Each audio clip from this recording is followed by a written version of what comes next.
12살 어린 신부가 첫날 밤의 한 말 때문에 33년 동안 왕에게 버림받았다고 상상해보세요. 손이 곱다는 남편의 말에 힘든 일을 안 해서 그렇다고 순진하게 답한 것뿐인데 그 한마디가 평생의 저주가 되어버렸습니다. 조선의 왕비가 되었지만 남편은 다른 궁에서 살며 평생 외면했고 온 궁궐이 아는 공개적 굴욕을 당해야 했죠. 하지만 이 여인은 원망 대신 놀라운 선택을 했습니다. 그 결과는 당신의 예상을 완전히 뒤집을 겁니다. 33년의 고통 끝에 그녀가 얻은 진정한 승리가 무엇인지 지금부터 들어보시죠. 오늘 이야기 시작하기 전에 구독과 좋아요를 눌러 주시옵소서. 그럼 이야기 올리겠나이다. 1692년 겨울 궁궐 밖 한양 도성에는 서리빨이 내려앉은 듯 매서운 겨울바람이 불어왔다. 가회방 일대에 자리한 큰 기와집에서는 따뜻한 온돌 아래 새로운 생명이 세상에 첫 울음을 터뜨렸다. 달섬 부원군 서종제의 저택. 그 안채 깊숙한 곳에서 한 여자아이가 태어났다. 아이의 어머니는 우봉 이씨 가문 출신으로 진통 끝에 건강한 딸을 품에 안고 안도의 한숨을 내쉬었다. 훗날 조선의 국모가 될 이 아이의 이름은 서씨였다. 대구 서씨 가문은 고려시대부터 이어져온 명문 중의 명문이었다. 조선 개국 이후에도 수많은 정승과 대신을 배출한 집안으로 임금도 인정하는 학문과 덕망의 가문이었다. 서정제 역시 조정에서 중요한 직책을 맡고 있었으니 이 집안에 태어난 서씨는 그야말로 금수저를 물고 태어난 셈이었다. 어린 서씨는 남다른 아름다움을 지니고 있었다. 특히 그녀의 손은 마치 옥처럼 하얗고 고왔다. 부잣집 딸로 태어나 거친 일은 한 번도 해보지 않았기에 손가락 하나하나가 가늘고 부드러웠다. 궁녀들이 보기에도 감탄할 정도였으니 그 고움이 얼마나 했을지 짐작할 만했다. 세월이 흘러 서씨가 7살이 되었을 무렵 그녀는 이미 집안의 자랑이었다. 글씨를 배우기 시작한 그녀의 붓글씨는 또래보다 훨씬 뛰어났고 예의범절 또한 완벽했다. 무엇보다 성품이 온화하고 자상해서 집안 어른들의 사랑을 듬뿍 받았다. 아기씨, 오늘도 글씨 연습을 하시옵니까? 몽종이 조심스럽게 묻자 서씨는 고개를 끄덕이며 붓을 들었다. 그녀의 하얀 손을 쥐어진 붓은 마치 살아있는 듯 종이 위를 흘러다녔다. 손이 참 고우시옵니다. 마치 배고까 싸웁니다. 몸종의 칭찬에 서씨는 수줍게 미소 지었다. 고생을 안 한 덕이겠죠. 어린 나이에도 자신이 얼마나 복받은 환경에서 자라고 있는지 알고 있었다. 매일 아침 일어나면 정갈한 상이 차려져 있었고 입을 옷도 계절에 맞춰 미리 준비되어 있었다. 공부할 때는 훌륭한 스승이 와서 가르쳐 주었고 놀 때는 또래 아이들과 함께 넓은 정원에서 뛰어놀 수 있었다. 그 무렵 조선의 임금은 숙종이었다. 숙종은 19대 임금으로 나라를 잘 다스리기로 유명했지만 궁궐 안에서는 복잡한 일들이 끊이지 않았다. 특히 왕비와 후궁들 사이의 갈등이 심했던 시기였다. 숙종에게는 여러 아들이 있었는데 그 중에서도 연인군이라는 아들이 있었다. 1694년에 태어난 연인군은 숙종과 숙빈 최씨 사이에서 태어난 아들이었다. 숙빈 최씨는 무수리 출신으로 신분이 낮았지만 숙종의 사랑을 받아 후궁이 된 여인이었다. 연인군은 서씨보다 2살 어렸지만 그는 왕자였고 장차 왕이 될 수도 있는 중요한 인물이었다. 어린 나이에도 총명하고 의젓한 모습을 보여 궁궐 안에서 주목받고 있었다. 서씨가 10살이 되자 그녀의 아름다움과 품행은 궁궐에까지 알려지기 시작했다. 특히 그녀의 손은 유난히 화제가 되었다. 한양 보성 안에서도 소문이 날 정도로 하얗고 고운 손이었기 때문이다. 어느 날 서종제가 집에 돌아와 딸을 바라보며 흡족해했다. 명문가의 딸답게 예의범절을 잘 아는 것은 물론이고 글씨도 잘 쓰고 성품도 온화했다. 무엇보다 외모가 빼어나 누가 봐도 귀한 집딸임을 한눈에 알 수 있었다. 우리 딸이 이렇게 곱게 자라다니. 서종제는 마음속으로 딸의 앞날을 그려보았다. 이처럼 훌륭한 딸이니 분명 좋은 혼처를 만날 것이라는 확신이 들었다. 허나 그가 상상한 것보다 훨씬 더 큰 인연이 기다리고 있으리라고는 생각지 못했다. 서씨가 12살이 되던 1704년 봄 갑작스러운 소식이 집안에 전해졌다. 궁궐에서 연인군의 부인을 정하는 간택이 시작된다는 것이었다. 당시 조선에서는 왕자들이 어릴 때부터 좋은 가문의 딸들과 혼인하는 것이 관례였다. 정치적인 목적도 있었지만 왕실의 안정을 위해서도 필요한 일이었다. 안택에는 여러 명문가의 딸들이 후보에 올랐다. 서종재가 이 소식을 들었을 때 처음에는 반신반의했다. 물론 자신의 딸이 뛰어나다는 것을 알고 있었지만 왕자의 부인이 된다는 것은 상상도 하지 못했던 일이었다. 정말 우리 딸이 후보에 올랐다고 하십니까? 그렇다고 전해왔사옵니다. 서씨 아가씨의 품행과 가문이 임금님의 마음에 들었다고 하옵니다. 안택 과정은 여러 단계로 나뉘어 진행되었다. 먼저 각 가문의 딸들에 대한 정보가 궁궐로 보고되었고 그 중에서 몇 명을 추려 실제로 궁궐에서 만나보는 절차가 있었다. 서씨는 어머니와 함께 정성스럽게 준비했다. 가장 고운 한복을 입고 머리도 곱게 빗어 올렸다. 긴장되는 마음을 애써 가라앉히며 궁궐로 향했다. 궁궐에서 서씨를 본 사람들은 모두 감탄했다. 12살이라는 어린 나이에도 불구하고 품위와 아름다움을 모두 갖춘 모습이었다. 특히 그녀의 손을 본 궁녀들은 저절로 탄성을 흘렸다. 여러 과정을 거친 끝에 최종적으로 서씨가 선택되었다. 연인군의 부인으로 정해진 것이다. 서씨를 달성군 부인으로 책봉하노라. 임금의 명이 떨어지자 집안은 축제 분위기가 되었다. 서종재는 딸이 왕자의 부인이 된다는 소식을 듣고 기쁨을 감추지 못했다. 딸아, 이제 너는 왕자의 부인이다. 언젠가는 조선의 국모가 될 수도 있는 몸이니라.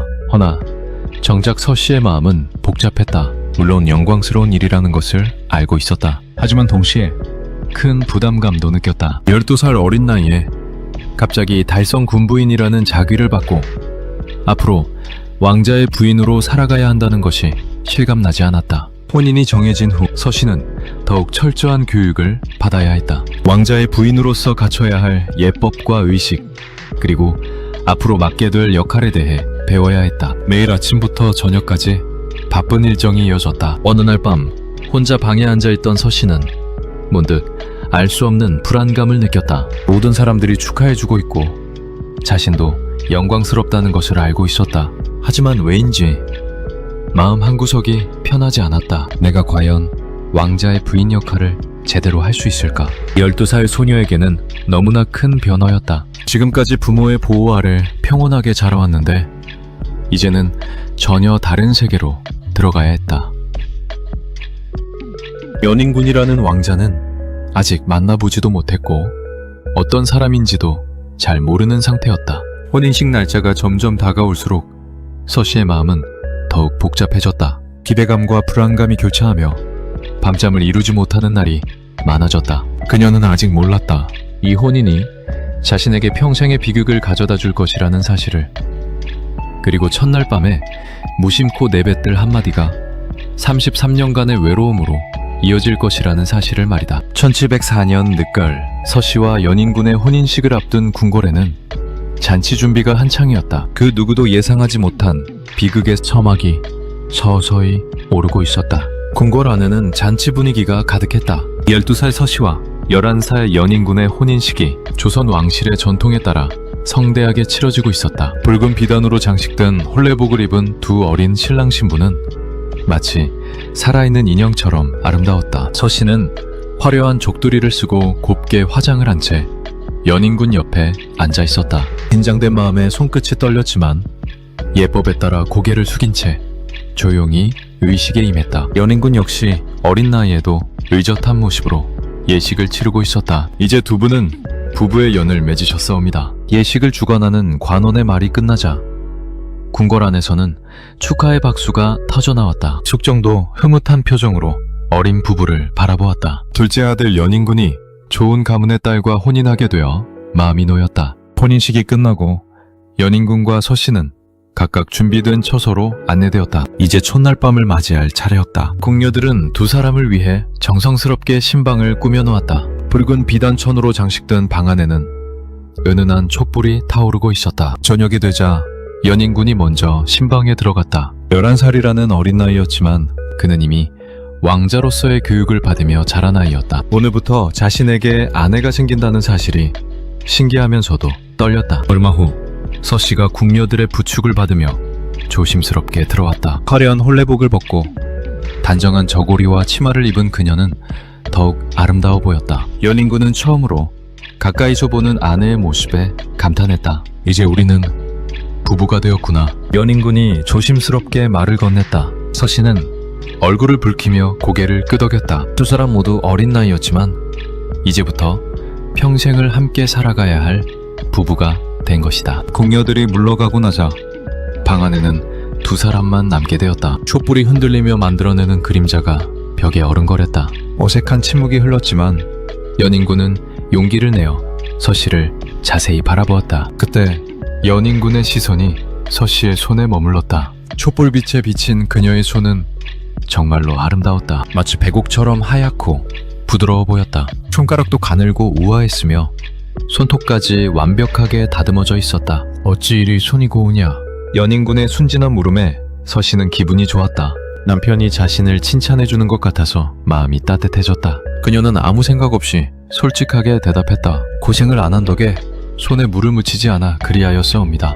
그 순간 연인군의 표정이 급변했다. 방금 전까지 웃고 있던 얼굴이 차갑게 굳어졌다. 눈빛도 순식간에 차가워졌다. 서씨는 갑작스러운 변화에 당황했다.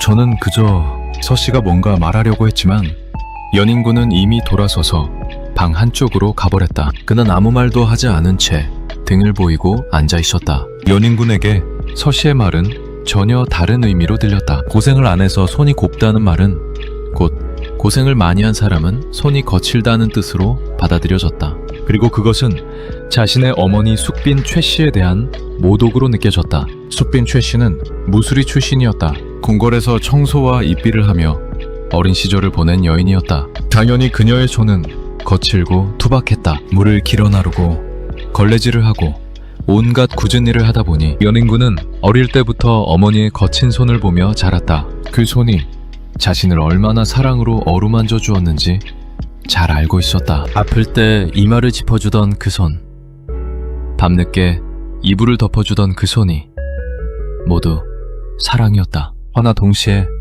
연인군은 어머니의 낮은 신분 때문에 늘 마음 한구석에 상처를 가지고 있었다. 조선 사회에서 신분은 매우 중요했다. 왕자라고 해도 어머니가 무수리 출신이면 정통성에 문제가 있다고 여겨지는 시대였다. 고생을 많이 한 사람은 손이 거칠다는 뜻이로구나. 연인군의 마음속에서는 분노와 서러움이 교차했다. 아직 어린 나이였지만 그는 이미 자신의 출신에 대한 깊은 컴플렉스를 가지고 있었다. 서씨는 자신이 무엇을 잘못했는지 전혀 모르겠었다. 단순히 사실을 말한 것뿐인데 왜 연인군이 화를 내는지 이해할 수 없었다. 그녀는 조심스럽게 다가가서 말을 걸어보려고 했다. 연인군 마마, 제가 무엇을 잘못하였사옵니까? 허나 연인군은 대답하지 않았다. 그저 등을 돌린 채 굳은 표정으로 앉아있을 뿐이었다. 서씨는 더욱 당황스러웠다. 혹시 자신의 말투가 무례했던 것일까? 아니면 다른 무엇인가 실수를 했던 것일까? 마마, 저는 정말로... 서씨가 다시 말하려고 하자 연인군이 차갑게 말했다. 그만하여라. 이제 늦었으니 잠을 청하는 것이 좋겠다. 그 말투에는 따뜻함이라고는 조금도 없었다. 마치 남남에게 하는 말 같았다. 서씨는 가슴이 막혔다. 분명히 잘못한 것이 있는 것 같은데 도대체 무엇인지 모르겠었다. 서씨는 포기하지 않고 연인군의 마음을 돌려보려고 노력했다. 그녀는 자신이 알고 있는 예법을 총동원해서 정중하게 사과했다. 마마께서 노하신다면 저의 잘못이옵니다. 부디 용서해 주시옵소서. 허나 연인군의 태도는 더욱 차가워질 뿐이었다. 그는 서씨의 사과조차 귀에 들어오지 않는 듯했다. 오히려 그녀가 말하면 할수록 더 불편해하는 것 같았다. 더 이상 말하지 마라. 이미 늦었다. 연인군이 일어나서 방 한쪽 구석으로 가버렸다. 그리고는 벽을 향해 누워버렸다. 서씨는 그런 연인군을 바라보며 눈물이 핑 돌았다. 오늘은 자신의 첫날 밤이었는데 이런 식으로 끝나버리는 것인가? 서씨는 밤새도록 잠을 이루지 못했다. 연인군 역시 잠들지 못하고 있는 것 같았다. 방 안에는 무거운 침묵만이 흘렀다. 첫날 밤이 이렇게 차갑게 지나간다는 것을 상상해 본 적이 없었다. 다음날 아침 연인군은 일찍 일어나서 방을 나가버렸다. 서씨에게 인사 한마디 하지 않은 채였다. 서씨는 혼자 남겨진 방에서 어젯밤의 일을 되씹어 보았다. 내가 정말 잘못한 것일까? 아무리 생각해봐도 자신이 무엇을 잘못했는지 알 수 없었다. 그저 손이 고운 이유를 솔직하게 말했을 뿐인데 그것이 왜 문제가 되는지 이해할 수 없었다. 궁녀들이 들어와서 아침 준비를 도와주었지만 서씨의 마음은 무겁기만 했다. 이들에게 어젯밤 일을 털어놓을 수도 없었다. 왕자의 부인으로서 체면도 있거니와 무엇보다 자신도 정확히 무슨 일인지 모르는 상황이었다. 이건 단순한 일이 아닐 거야. 서씨의 마음속에 불길한 예감이 스며들었다. 첫날 밤에 생긴 이 작은 균열이 단순히 지나갈 일이 아닐 것 같았다. 연인군의 차가운 눈빛을 생각하면 가슴이 답답해졌다. 그날 이후로 연인군은 서씨를 찾지 않았다. 하루, 이틀, 사흘.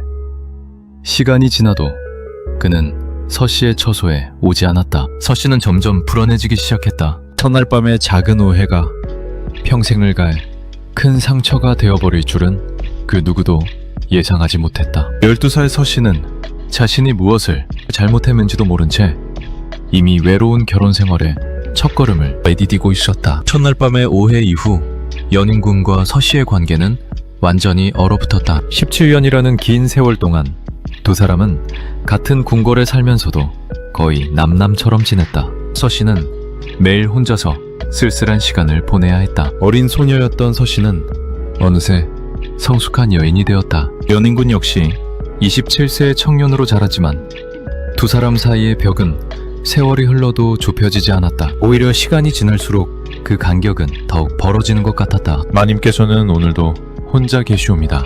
몸종이 조심스럽게 말하자 서씨는 담담하게 고개를 끄덕였다. 괜찮다. 이미 익숙해졌음이라. 허나 그녀의 마음은 결코 익숙해지지 않았다. 매일 밤 혼자 침상에 누우면 첫날 밤의 기억이 되살아났다. 도대체 자신이 무엇을 잘못했는지, 왜 연인군이 그토록 차갑게 돌아섰는지 아직도 이해할 수 없었다. 1720년 궁궐에 큰 변화가 찾아왔다. 오랫동안 조선을 다스려온 숙종이 세상을 떠나고 세자였던 경종이 왕위에 올랐다. 새로운 시대가 시작된 것이다. 허나 경종에게는 치명적인 문제가 있었다. 바로 후사가 없다는 것이었다. 왕에게 아들이 없으면 왕위를 이어받을 사람이 없어 나라 전체가 위기에 빠질 수 있었다. 이런 상황에서 자연스럽게 주목받기 시작한 사람이 연인군이었다. 그는 숙종의 아들이면서 경종의 이복 동생으로 왕위 계승권을 가진 유일한 인물이었다.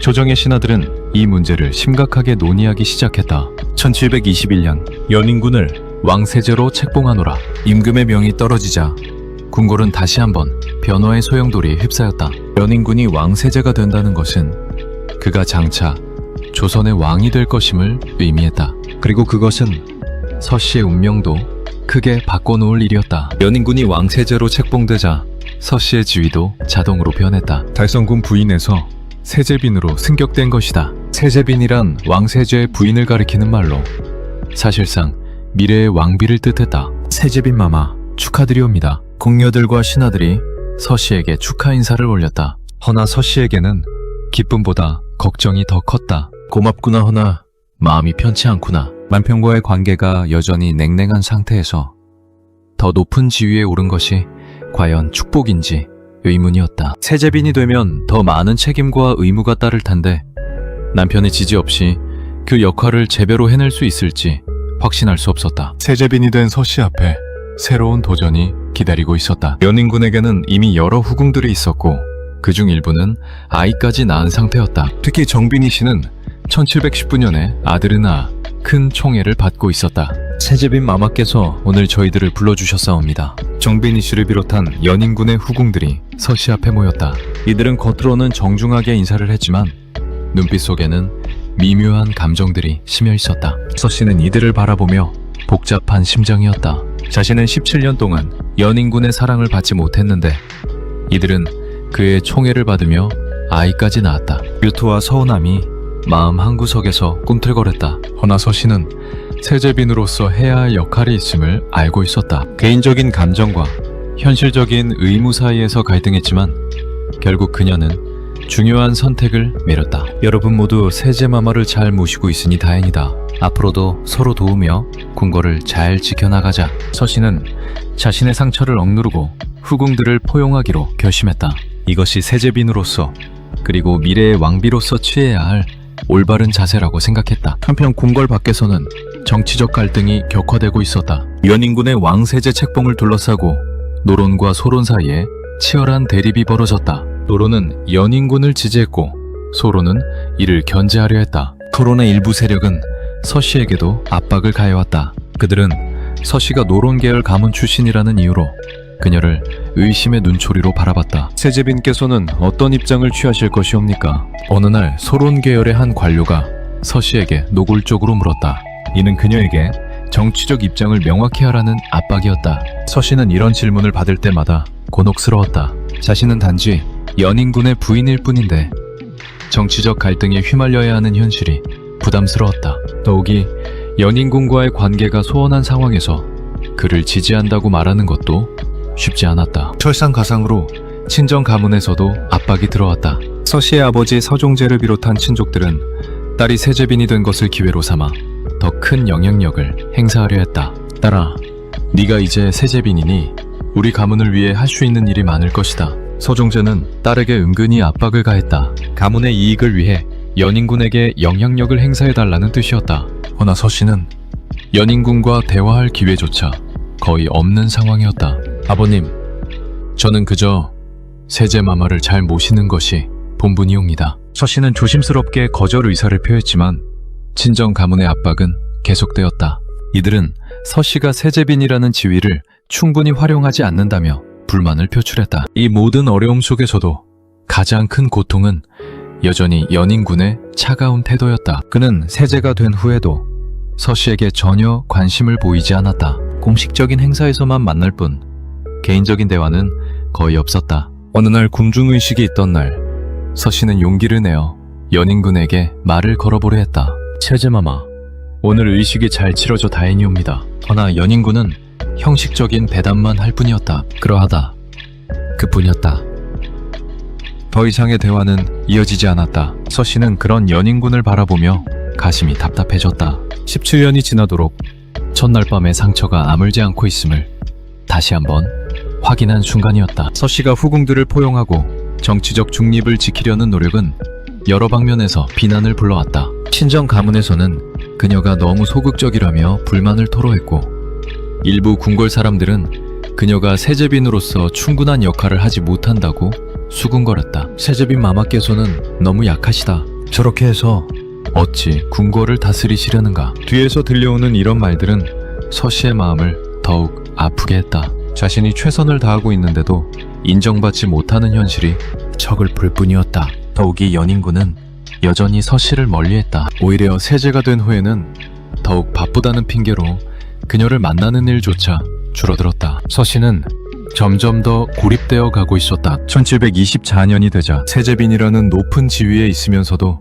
그 어느 때보다 고독했다. 연인군과의 관계는 여전히 얼어붙어 있었고 주변 사람들의 시선은 날로 차가워졌다. 어느 밤 서씨는 혼자 창가에 앉아 달을 바라보고 있었다. 궁궐안은 고요했지만 그녀의 마음은 폭풍 같은 감정들로 가득했다. 내가 과연 무엇을 위해 이 자리에 있는 것일까? 스스로에게 던지는 질문에 명확한 답을 찾을 수 없었다. 17년 전 12살 소녀였을 때 품었던 순진한 꿈들은 모두 사라지고 현실은 너무나 냉혹했다. 궁궐의 다른 곳에서는 연인군이 후궁들과 함께 시간을 보내고 있을 것이었다. 그들의 웃음소리가 바람에 실려 들려오는 것 같아 서씨는 더욱 마음이 아팠다. 창밖에는 짙은 어둠이 깔려 있었다. 달빛조차 구름에 가려 희미했다. 서씨는 그 어둠 속에서 자신의 처지를 보는 것 같았다. 세제빈이라는 화려한 지위 뒤에 숨겨진 그 누구도 알아주지 않는 깊은 외로움. 이 길의 끝에는 과연 무엇이 기다리고 있을까? 서씨는 알 수 없는 미래를 향해 조용히 한숨을 내쉬었다. 어둠 속에 홀로 남겨진 그녀의 모습은 한 폭의 쓸쓸한 그림처럼 보였다. 그녀는 아직 몰랐다.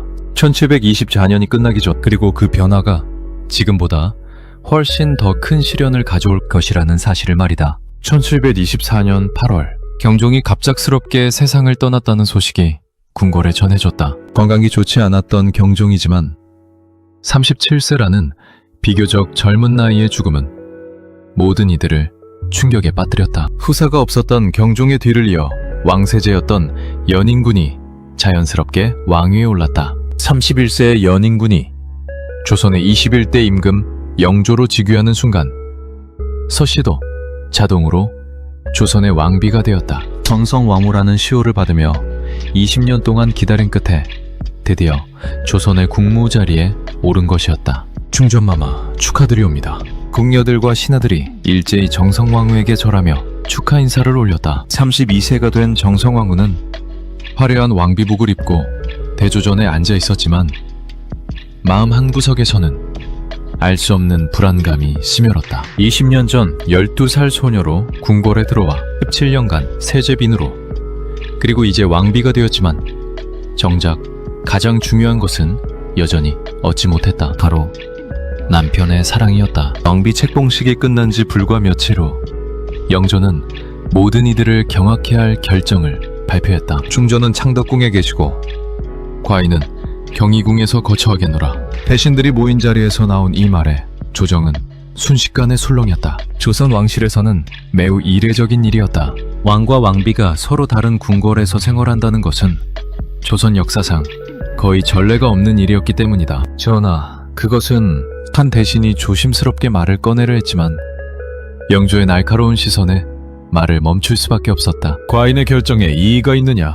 아니옵니다, 전하. 대신들은 더 이상 말할 수 없었다. 왕의 뜻이라면 따라야 하는 것이 신하의 도리였지만 속으로는 모두 의아해했다. 새로 즉위한 왕이 왕비와 따로 산다는 것은 도대체 무슨 일인지 짐작하기 어려웠다. 영조의 이 결정은 곧 궁궐 전체에 알려졌고 정성왕후에게는 공개적인 모욕이나 다름없었다. 왕비라는 최고의 지위에 올랐지만 실제로는 남편에게 완전히 버림받았음을 온 세상에 드러낸 것이었다. 왕비마마께서는 어떻게 생각하시옵니까? 한 궁녀가 조심스럽게 물었지만 정성왕후는 대답할 수 없었다. 무엇이라고 말해야 할지 모르겠었다. 20년 동안 참아온 상처가 다시 한번 도드라지게 드러나는 순간이었다. 전하, 저는 무엇을 잘못하였사옵니까? 정성왕후는 마지막으로 영조에게 직접 물어보려 했지만 돌아온 것은 차가운 침묵뿐이었다. 영조는 아무런 대답 없이 돌아서서 경희궁으로 가버렸다. 정성왕후는 그런 영조의 뒷모습을 바라보며 가슴이 찢어지는 것 같았다. 20년 전 첫날 밤의 상처가 아직도 이토록 깊게 남아있다는 사실이 믿기지 않았다. 영조와 정성왕후가 따로 살게 된다는 소식은 순식간에 궁궐 전체에 퍼져나갔다. 궁녀들과 내관들 그리고 신하들까지 모두 이 기이한 상황에 대해 수군거리기 시작했다. 왕비마마께서 무슨 큰 잘못이라도 저지르신 것일까? 아니면 전하께서 특별한 이유가 있으신 것일까? 조선 개국 이래 이런 일이 있었던가? 속삭이는 목소리들이 정성왕후의 귀에까지 들려왔다. 사람들의 시선은 날로 차가워졌고 동정보다는 의구심이 더 컸다. 분명히 정성왕후가 무언가 잘못을 저질렀을 것이라고 생각하는 사람들이 많았다. 정성왕후는 이런 시선들을 견디기 힘들었다. 자신이 무엇을 잘못했는지도 모르는 채 온갖 추측과 소문의 중심에 서 있어야 했다. 왕비라는 지위가 주는 영광보다는 수치심이 더 컸다. 한편 경희궁에서는 영조의 후궁들이 득세하기 시작했다. 특히 정빈이 씨와 영빈이 씨는 영조의 청의를 받으며 큰 영향력을 행사했다. 그들에게는 영조의 아이들도 있었기 때문에 입지가 더욱 확고했다. 전하께서 오늘도 정빈마마와 함께 계시옵니다. 영빈마마께서도 전하의 부름을 받으셨사옵니다. 이런 소식들이 창덕궁에까지 전해질 때마다 정성왕후의 마음은 더욱 아팠다. 자신은 왕비이면서도 왕의 관심조차 받지 못하는데 후궁들은 매일같이 영조와 함께 시간을 보내고 있었다. 더욱 가슴 아픈 것은 영조가 후궁들의 자녀들에게는 각별한 애정을 보인다는 소식이었다. 전빈 이씨의 아들인 효장세자는 영조의 총애를 받으며 자라고 있었고 다른 후궁들의 자녀들에게도 관심을 기울였다. 이런 상황에서도 정성왕후는 왕비로서의 의무를 소홀히 할 수 없었다. 궁중의식을 주관하고 후궁들과 궁녀들을 관리하며 조선의 안주인 역할을 해야 했다. 중전마마, 오늘 종료제사가 있어옵니다. 알겠다. 준비하여라. 정성왕후는 개인적인 감정을 억누르고 왕비의 역할에 충실하려 노력했다.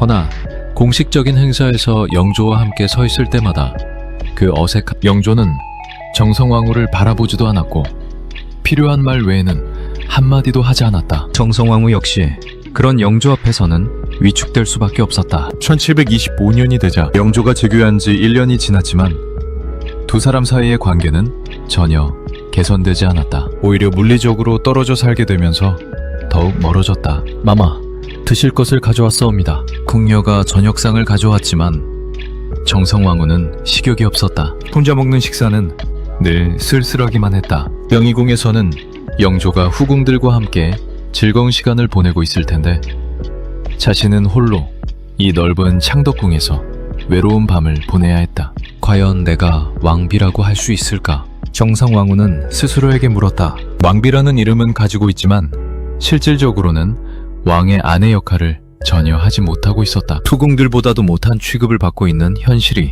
너무나 참혹했다. 어느 날 밤 정성왕후는 더 이상 참을 수 없었다. 20년 동안 쌓인 분노와 수치심이 폭발하는 순간이었다. 도대체 내가 무엇을 잘못했다는 것인가? 정성왕후는 혼자 있는 방에서 소리쳤다. 아무도 듣지 않는 곳에서나마 자신의 억울함을 토해내고 싶었다. 12살 어린 나이에 시집와서 지금까지 무엇을 위해 살아왔는가?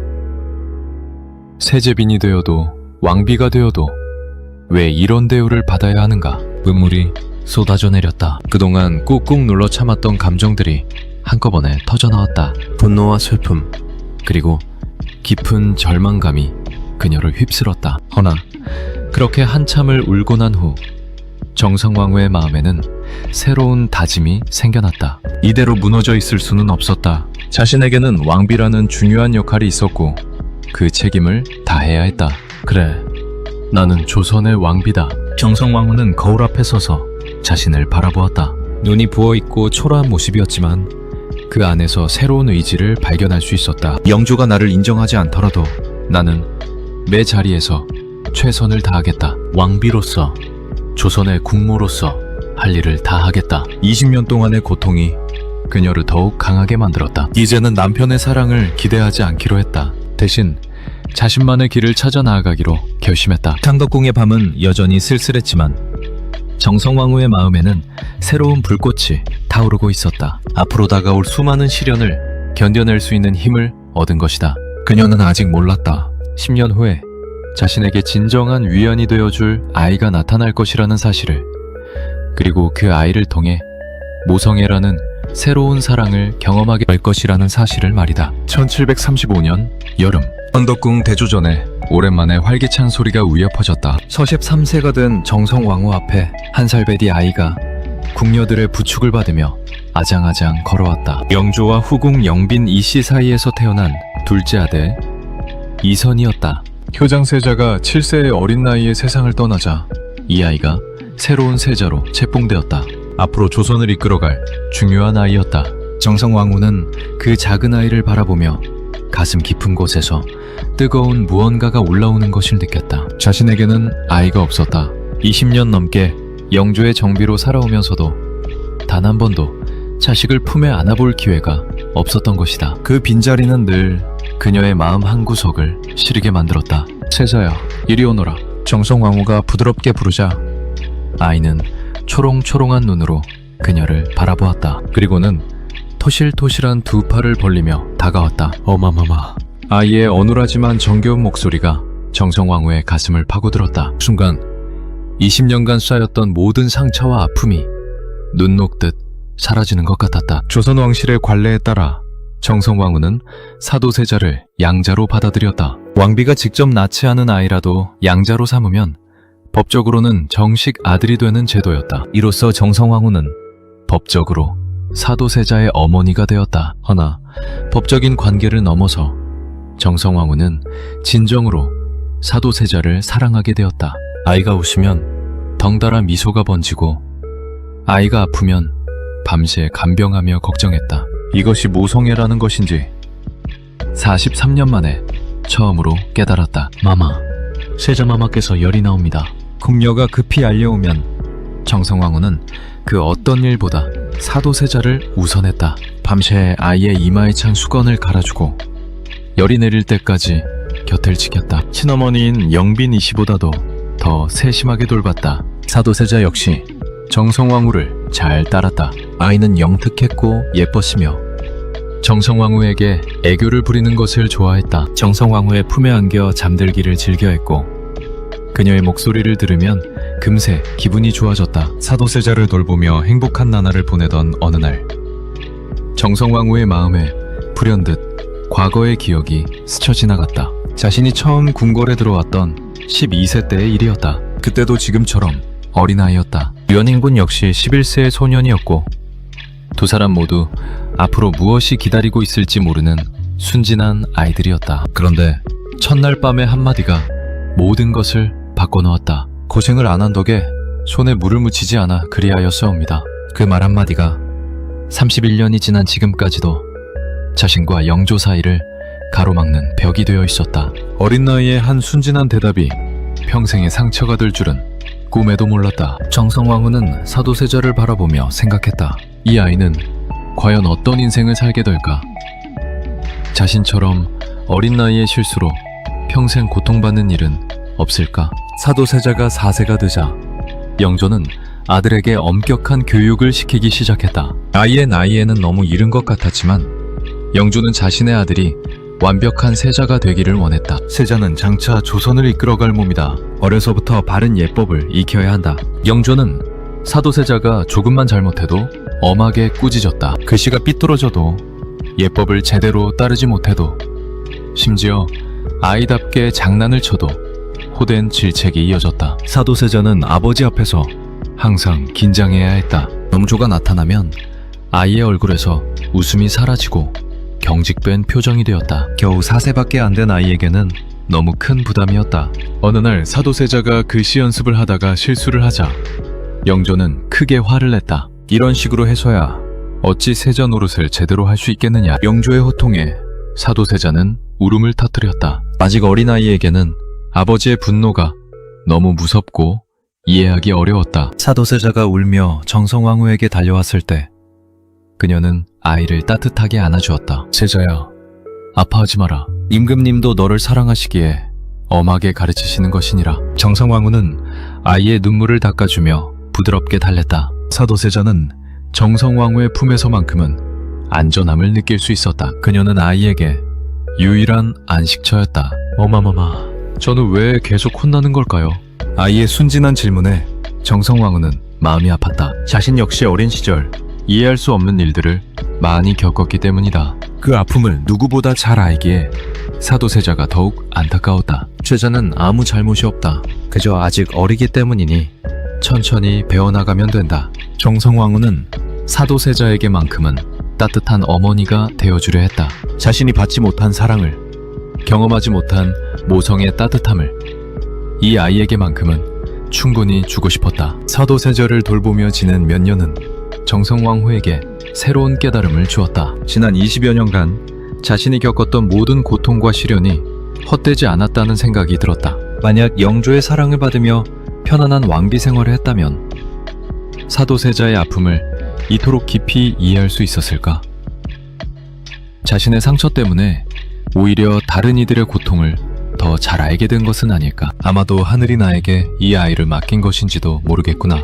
정성왕후는 사도세자의 잠자는 얼굴을 바라보며 생각했다. 자신이 경험한 모든 아픔이 이 아이를 제대로 돌보기 위한 준비 과정이었을지도 모른다는 생각이 들었다. 33세가 되어서야 처음으로 진정한 모성애를 경험한 정성왕후였다. 사도세자는 그녀에게 살아갈 새로운 이유를 주었다. 더 이상 영조의 사랑을 갈구하지 않게 되었다. 그보다 훨씬 소중하고 의미 있는 것을 얻었기 때문이다. 사도세자가 건강하게 자라는 것, 올바른 세자로 성장하는 것, 그리고 무엇보다 행복한 아이로 자라는 것, 이것이 정성왕후의 새로운 목표가 되었다. 내가 받지 못한 사랑을 이 아이만큼은 충분히 받게 해주겠다. 정성왕후의 마음에는 확고한 다짐이 생겨났다. 지난 20여 년의 고통이 이 순간을 위한 것이었다면 기꺼이 받아들일 수 있었다. 사도세자를 통해 자신의 삶이 비로소 의미를 찾은 것 같았다. 창덕궁 배조 전에 아이의 웃음소리가 울려 퍼질 때마다 정성왕후는 진정한 행복이 무엇인지 깨달을 수 있었다. 이것이 바로 자신이 그토록 찾아 헤맸던 삶의 이유였다. 1740년대 세월이 흐르며 정성왕후는 궁궐에서 가장 높은 지위에 있으면서도 가장 외로운 사람이 되었다. 영조와의 관계는 여전히 차갑기만 했지만 그녀는 더 이상 이 상황에 절망하지 않았다. 대신 자신만의 방식으로 궁궐을 이끌어 나가기 시작했다. 놀랍게도 정성왕후는 영조의 후궁들과 좋은 관계를 유지하려 노력했다. 일반적으로 왕비와 후궁 사이에는 질투와 경쟁이 있기 마련인데 정성왕후는 전혀 다른 모습을 보였다. 영빈마마, 몸은 어떠하시옵니까? 정성왕후가 따뜻하게 안부를 묻자 영빈이 씨는 감동한 표정으로 답했다. 충전마마의 은혜로 편안하옵니다. 이런 일은 매일 반복되었다. 정성왕후는 후궁들이 아프면 약을 챙겨주고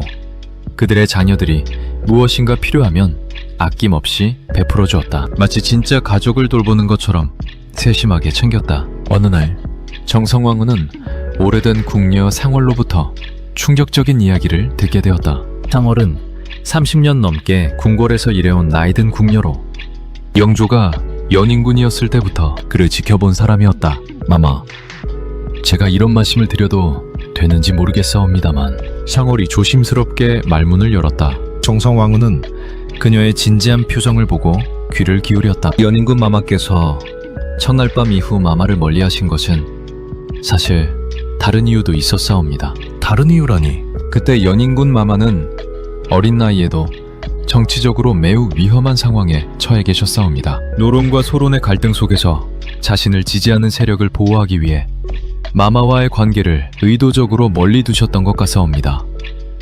상월의 말에 정성왕후는 깜짝 놀랐다. 지금까지 자신이 알고 있던 것과는 전혀 다른 이야기였다. 마마의 친정 가문인 서씨 일가는 노론 계열이었고 연인군 마마께서 마마를 가까이 하시면 정적들이 이를 빌미로 공격할 수 있었사옵니다. 어쩌면 마마를 보호하려는 마음도 있으셨을지 모르옵니다. 이 이야기를 들은 후 정성왕후는 영조의 행동을 다른 시각으로 바라보기 시작했다. 며칠 후 우연히 영조와 신하들의 대화를 엿듣게 되면서 그녀는 더욱 놀라운 사실을 알게 되었다. 중전께서는 정말로 덕이 높으신 분이옵니다. 한 대신이 영조에게 말했다. 후궁들과 그들의 자녀까지 친자식처럼 돌보시니 이런 왕비는 조선 역사상 없었을 것이옵니다. 그때 영조의 대답이 정성왕후의 귀에 들려왔다. 과인이 중전에게 잘못한 것이 너무 많다. 그런데도 저렇게 너그럽고 자비로우시니 참으로 부끄럽기만 하다. 영조의 목소리에는 깊은 후회와 미안함이 섞여 있었다. 정성왕후는 깜짝 놀랐다. 영조가 자신에 대해 이런 생각을 하고 있었다니 전혀 예상하지 못했던 일이었다. 정성왕후가 자신에 대한 영조와 신하들의 대화를 들은 후 궁궐 사람들의 진짜 마음도 알게 되었다. 궁녀들과 후궁들 그리고 신하들까지 모두 정성왕후를 진심으로 존경하고 있었던 것이다. 중전마마만큼 어진 분은 없사옵니다. 33년 동안 단 한 번도 후궁들을 질투하거나 미워하신 적이 없으시니 정말 성인이십니다. 저희 아이들까지 친자식처럼 돌봐주시는 은혜를 어찌 갚사옵니까? 후궁들조차 정성왕후를 진심으로 따르고 있었다. 이들은 자신들이 영조의 총애를 받는다고 해서 정성왕후를 무시하거나 경쟁 상대로 여기지 않았다. 오히려 정성왕후의 너그러운 마음에 감사하며 그녀를 어머니처럼 섬기고 있었던 것이다. 이 모든 사실을 알게 된 정성왕후는 깊은 깨달음을 얻었다. 자신이 지금까지 패배자라고 생각했던 것이 실제로는 가장 큰 승리였다는 것을 깨달은 것이다.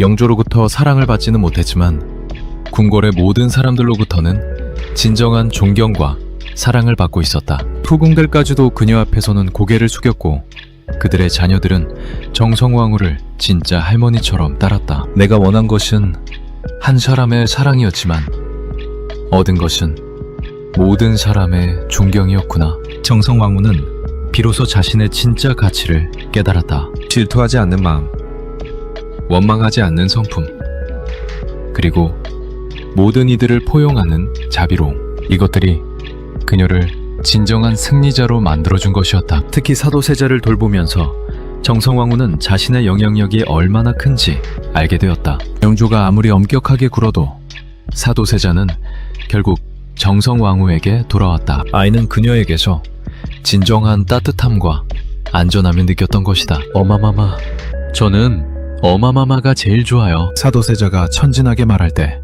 정성왕후는 가슴이 뜨거워짐을 느꼈다. 이것이야말로 그 어떤 권력이나 지위보다 소중한 것이었다. 더욱 놀라운 것은 영조조차 사도세자 교육 문제에서는 정성왕후의 의견을 구하기 시작했다는 점이었다. 직접적으로 말하지는 않았지만 신하들을 통해 정성왕후의 생각을 전해달라고 부탁했던 것이다.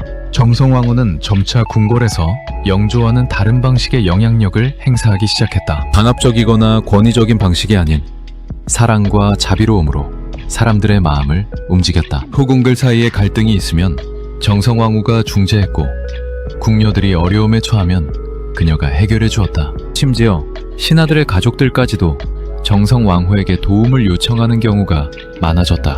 중전마마께서 계시니 궁궐이 이처럼 평화로울 수 있사옵니다. 한 대신이 영조에게 말했을 때 영조는 복잡한 표정을 지었다. 자신이 왕으로서 누리는 권위와는 또 다른 종류의 존경을 정성왕후가 받고 있음을 부인할 수 없었기 때문이다. 50세가 된 정성왕후는 이제 완전히 달라진 사람이 되어 있었다. 더 이상 영조의 사랑을 갈구하지도 자신의 처지를 한탄하지도 않았다. 대신 자신이 가진 것들을 감사하며 그것들을 다른 사람들을 위해 사용했다. 이 또한 나의 운명이거늘 아니다. 이것이 바로 나의 길이었구나. 정성왕후는 자신의 인생을 새롭게 해석했다. 영조에게 버림받은 불행한 왕비가 아니라 모든 사람을 품을 수 있는 진정한 어머니가 된 것이었다. 궁궐의 모든 사람들이 정성왕후를 중심으로 하나가 되어갔다. 영조의 권위가 두려움에 기반한 것이라면 정성왕후의 영향력은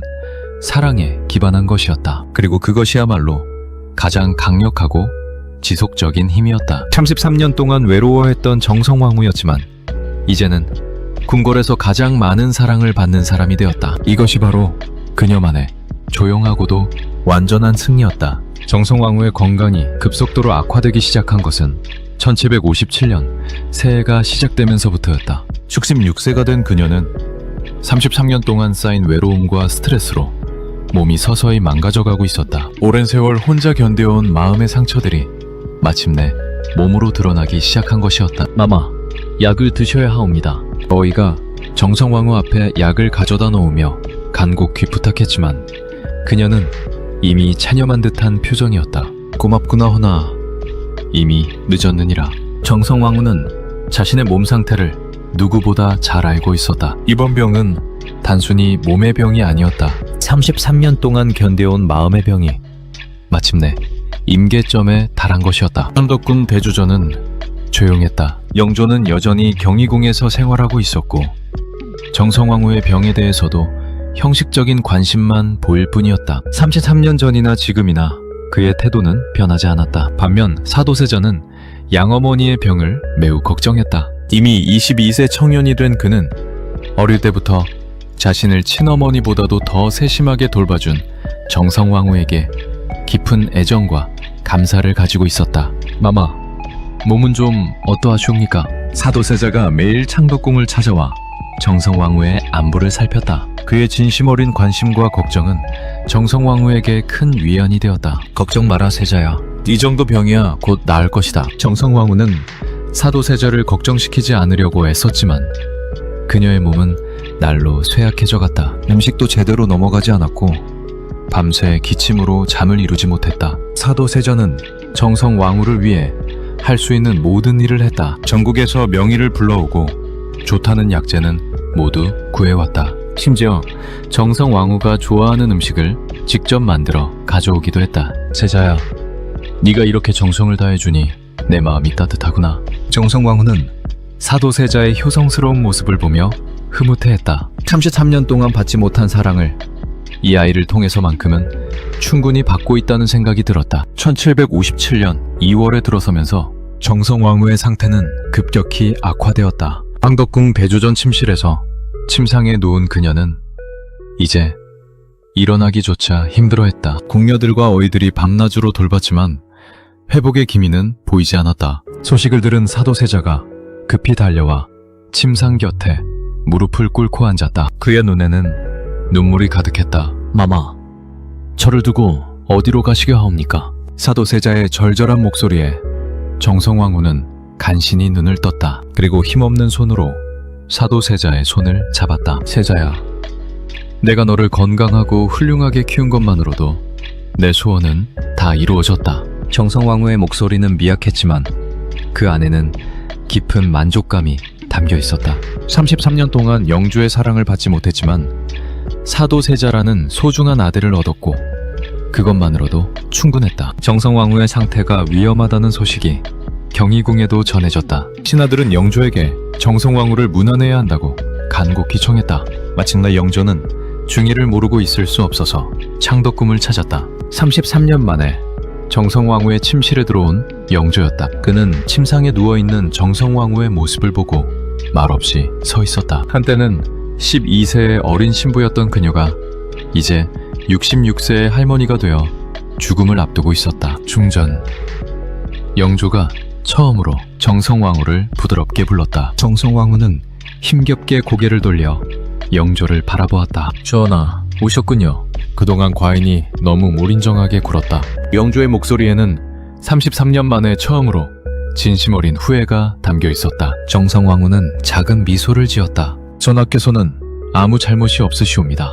이 모든 것이 저의 운명이었을 뿐입니다. 정성왕후의 너그러운 말에 영조는 더욱 미안해졌다. 죽음을 앞두고도 원망하지 않는 그녀의 모습에서 진정한 덕을 느꼈다. 2월 14일 밤 정성왕후는 사도세자를 침상 가까이 불렀다. 이제 말하는 것조차 힘들어졌지만 마지막으로 당부하고 싶은 말이 있었다. 세자야, 아바마마께 효도하거라. 아무리 엄하시더라도 그분은 너를 사랑하고 계신다. 마마, 그리고 후궁 마마들과 궁궐 식구들을 잘 돌봐라. 모두가 한 가족이니라. 정성왕후는 마지막 순간까지도 원망이나 미움 대신 사랑과 화해를 말했다. 사도세자는 눈물을 흘리며 고개를 끄덕였다. 왕세자빈께도 내 마음을 전해다오. 앞으로 궁궐을 잘 이끌어 나가리라 믿는다. 정성왕후는 사도세자의 부인에게도 당부의 말을 남겼다.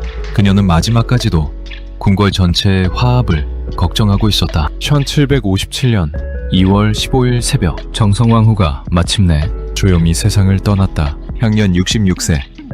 33년 동안 왕비로 살면서 단 한 번도 남편의 진정한 사랑을 받지 못한 채 조용히 눈을 감았다. 정성왕후의 임종을 지켜본 사람들은 모두 눈물을 흘렸다. 사도세자는 통곡했고 후궁들과 궁녀들도 진심으로 슬퍼했다. 심지어 평소 정성왕후와 가까이 지내던 신하들도 깊은 애도를 표했다. 영조 역시 정성왕후의 죽음에 충격을 받았다. 33년 동안 당연하게 여겼던 그녀의 존재가 사라지자 비로소 그 소중함을 깨달았던 것이다. 과인이 중전에게 너무 가혹했구나. 영조는 홀로 중얼거리며 깊은 후회에 빠졌다. 하지만 이제는 돌이킬 수 없는 일이 되어버렸다. 정성왕후의 죽음은 궁궐에 큰 변화를 가져왔다. 그녀가 살아있을 때는 당연하게 여겨졌던 것들이 얼마나 소중했는지 모든 사람들이 깨달았다. 후궁들 사이의 갈등을 중재해주던 사람이 사라졌고 궁녀들을 따뜻하게 보살펴주던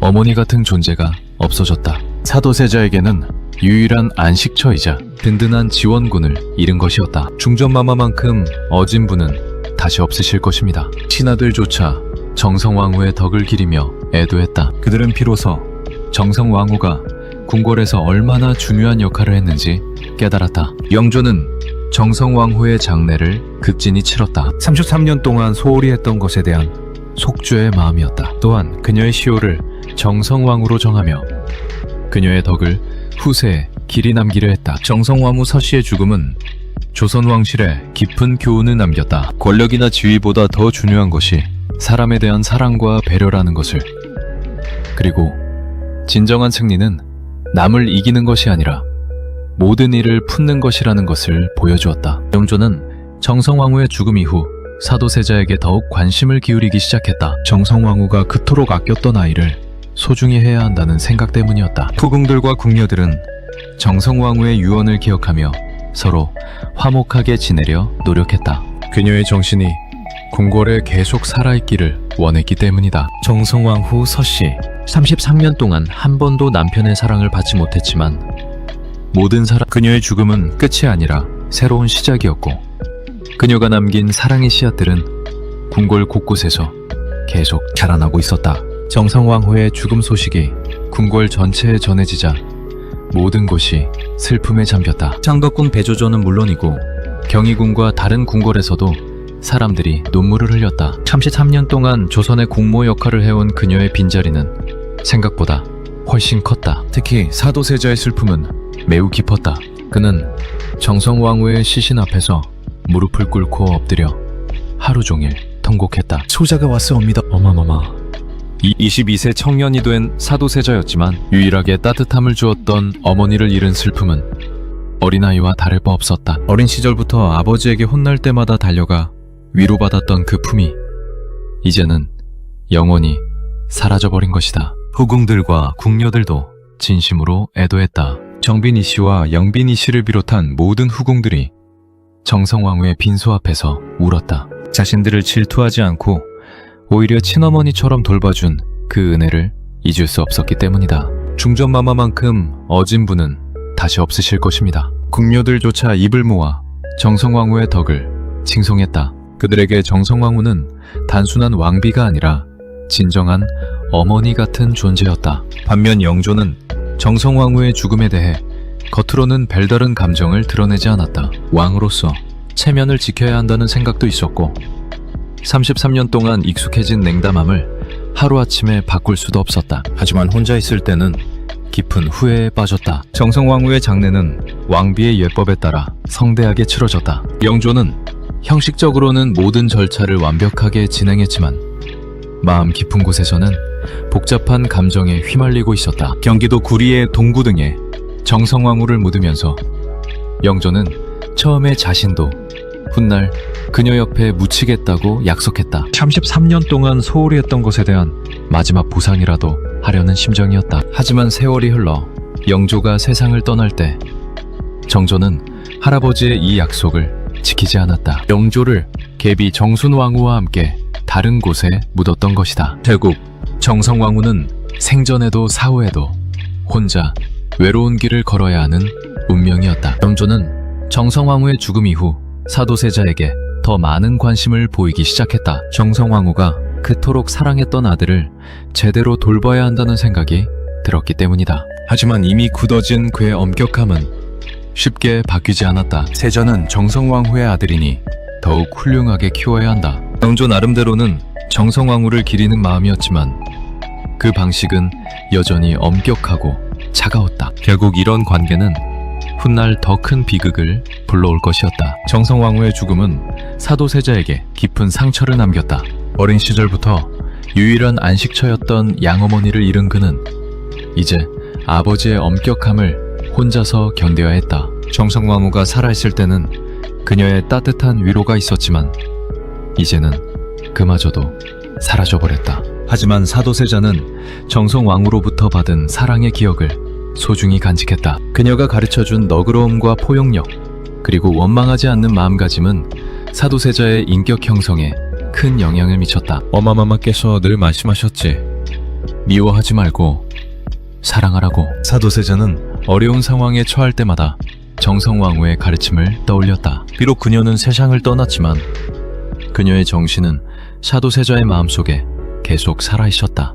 왕세자빈도 정성왕후를 그리워했다. 시어머니로서 정성왕후는 며느리에게도 따뜻하고 자상했다. 궁중 예법을 가르쳐주면서도 엄하지 않았고 어려움이 있을 때마다 조언을 아끼지 않았다. 마마께서 계셨다면 이런 일을 어떻게 처리하셨을까? 왕세자비는 궁궐일을 처리할 때마다 정성왕후를 떠올렸다. 그녀의 지혜롭고 온화한 방식을 본받으려 노력했다. 정성왕후가 세상을 떠난 후 후궁들 사이의 분위기도 달라졌다. 정성왕후가 살아있을 때는 그녀의 중재로 큰 갈등 없이 지낼 수 있었는데 이제는 그런 조정자가 사라진 것이다. 하지만 후궁들은 정성왕후의 유지를 기억하며 서로 화합하려 노력했다. 영빈이 씨와 정빈이 씨를 비롯한 모든 후궁들이 정성왕후의 관용과 사랑을 본받으려 했다. 중전마마께서 항상 말씀하셨습니다. 우리는 모두 한 가족이라고.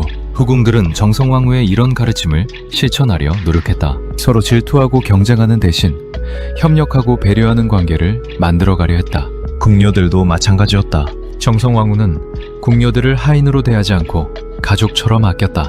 그들의 어려움을 들어주고 필요할 때는 도움을 주었다. 이런 따뜻한 기억은 궁녀들의 마음에 깊이 새겨져 있었다. 마마께서는 저희에게 어머니 같으셨사옵니다. 나이 많은 궁녀가 눈물을 흘리며 말했다. 정성왕후는 신분의 차이를 넘어서 모든 사람을 사랑으로 대했던 것이다. 시간이 흐르면서 정성왕후에 대한 평가는 점점 달라져 갔다. 처음에는 단순히 사랑받지 못한 왕비로만 여겨졌지만 점차 그녀의 진정한 덕과 인격이 재조명되기 시작했다. 정성왕후 마마는 조선 역사상 가장 오래 왕비 자리에 계셨지만 가장 외로우셨던 분이기도 하옵니다. 후대의 사관들은 정성왕후를 이렇게 기록했다. 하지만 동시에 그녀의 인내심과 덕성도 높이 평가했다. 33년 동안 단 한 번도 원망하지 않으시고 오히려 모든 이들에게 사랑을 베푸셨사옵니다. 정성왕후는 조선 역사상 가장 비극적인 왕비 중 하나로 기록되었지만